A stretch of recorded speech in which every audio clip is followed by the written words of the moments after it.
Holy shit, Drifters was so badass this week. Jesus Christ, man. The opening was insane. It showed off so many new characters that all look like they're going to be so badass. But then the episode as well. There was just so much violence, so much bloodshed. And more importantly, that overarching plot we've got going on. I mean, in the last episode, I didn't talk very much about the man in the suit sitting behind the desk. He wasn't that interesting to me. In this one, we got his name as Murasaki, and we've got his adversary, this chick, Easy. So we've got our man sitting there with, like, a Japanese name, but looking very Western. Chilling behind a desk, looking very confident in everything he does. He's the one who sent the Drifters to this new world. And at the same time, you've got this woman who comes in wearing, like, a gothic Lolita kind of style dress. Long, dark, purple hair, looking really fucked up and evil, called Easy. Oh, man. And it seems like they're having a large-scale battle going on. I mean, before she even showed up, like, everything swelled full of darkness in the man's light corridor. Oh, man. It was so cool. So I want to know what their deal is. Are they, like, the forces of good and evil fighting each other? Or are they the forces of order and chaos?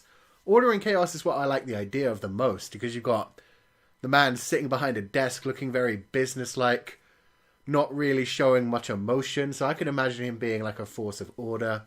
And then the woman showing up all emotional, pissed, surrounded by darkness, looking quite disheveled in her outfit. I could totally see her as an avatar of chaos, man. And I like that idea. And they've each clearly summoned these people into this strange world that has a mixture of all kinds of different races. I mean, somebody last week did suggest this was very Lord of the Rings when we got into it, and I didn't feel that in the first episode because we'd only really seen elves. But now they've mentioned that there are all kinds of what they call demi-humans, so they have, like, the hobbits, the halflings, the dwarves, all of that kind of stuff, the Tolkien creatures, all the races coming in. All the Dungeons and Dragons Tolkien-esque kind of races coming together in one world. And then you've got all these different sects of humans that have been in command of them. I mean, in this episode, we saw the Octoberist people are actually dicks, to be honest. I mean, as this episode went on, I didn't think they were going to turn out to be dicks. I mean, I thought Octoberists, they were, like, wearing these white uniforms and they were just keeping eyes on the Drifters. You had these dickheads who came in to raid the elf village talking about how the Octoberist magicians are the only ones who can deal with the Drifters. So it felt to me like they were going to be the ones that were summoned to this world by Murasaki. So I thought they'd be very average, like good general people. Whereas the ones that Easy has summoned, she called them her ends. Which I'm assuming means they're just all going to be absolutely insane and just want the world to burn. Which would make sense. I mean, when we see them in the opening, they've got the one, like, covered in a cloak, the rest of them cased in shadow, looking evil as fuck. And then right at the end of this episode, when I assume that was the ends that we saw then as well, they do look goddamn insane. They look evil. So yeah, I thought it was going to be like forces of good versus forces of evil kind of thing. But I suppose if we're taking that chaos versus order thing, Octoberists technically still fit the bill. They can still be order. I mean, they may just want to control everything. Meanwhile, this dickhead that was attacking the elves' village, God, he was just a piece of shit. Human supremacy kind of thing going on. They were talking about how, like, the elves had terrible lives. They're not allowed to enter forests, despite the fact that they need firewood and hunting and nuts and foraging and all of that kind of stuff. Like, they need to enter the forest, essentially. They've been treated as serfs, just being knocked down into the ground, being forced to do manual labour, just raising crops in fields.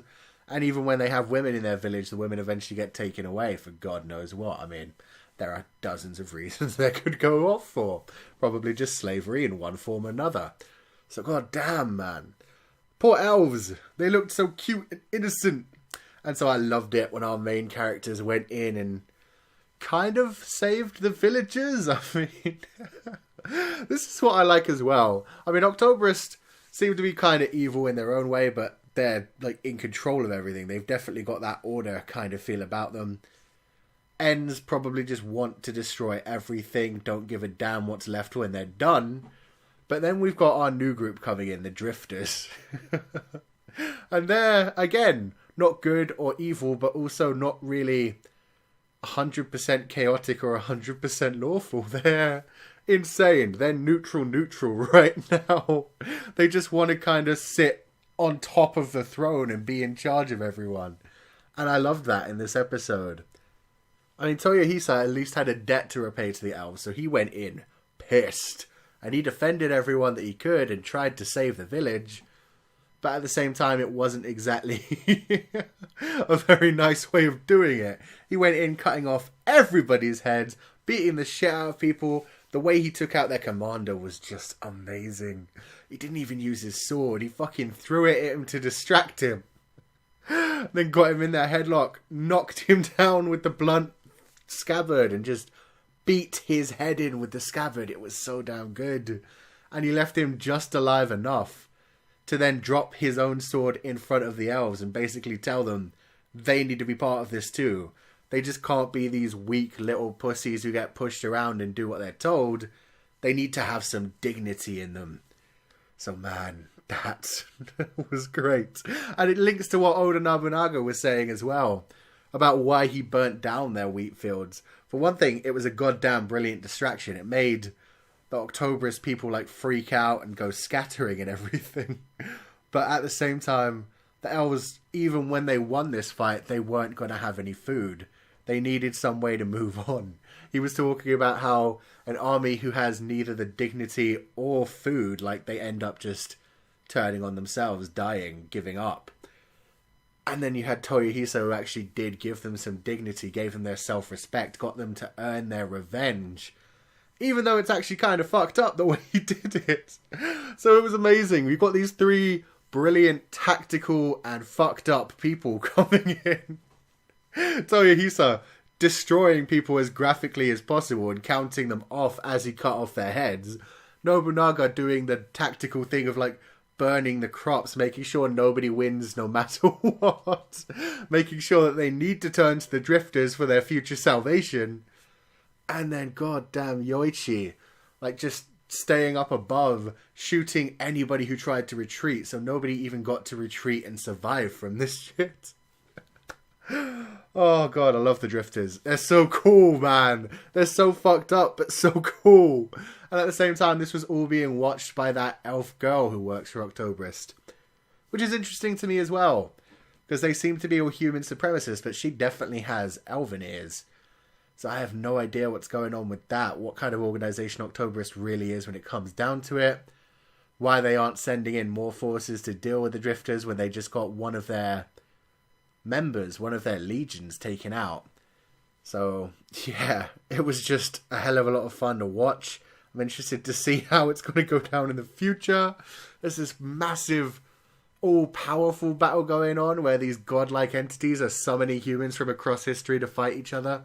That opening, man, the music was so good, and like I said, it showed a cast of characters that's got to be absolutely insane. Characters from, like, the Middle Ages, the Dark Ages, and, like, what looked like as recent as World War II. And you had them, like, sitting there reading the newspaper, seeing what was going on right now, as it happened, as it changed. It was so damn cool. So yeah, I really like this. I didn't think they were going to go into that whole Murasaki and easy thing, so that was sick. Oh man, I'm looking forward to this, is what I'm saying. There's like a big battle going on. The Drifters are doing their own thing. They're like a third unit in the middle of the battle. I have no idea where it's going to go from here, but judging from the next episode being called Our Army, Sortie at Dawn, it sounds like they're going to lead the elves from this point on and start expanding and growing. I mean, that's what the Octoberist leader was saying in this as well, was that Drifters just have this undeniable need to, like, subjugate, to take control of what's around them and use it to further their plans. And I mean, that's definitely an Oda Nobunaga kind of thing. He always wanted to unify Japan and be at the top of it, so yeah. This is going to be sick. You got 3 of the best warriors from Japan coming together to subjugate this new realm.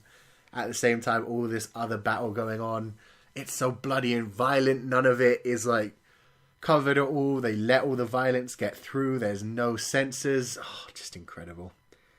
So let me know your thoughts on this episode in the comments section below. For me, this absolutely blew my mind. This is actually one of the best anime of the season now that I've seen how violent it's got to be and how serious it's got to be and how much it's just throwing itself into this storyline.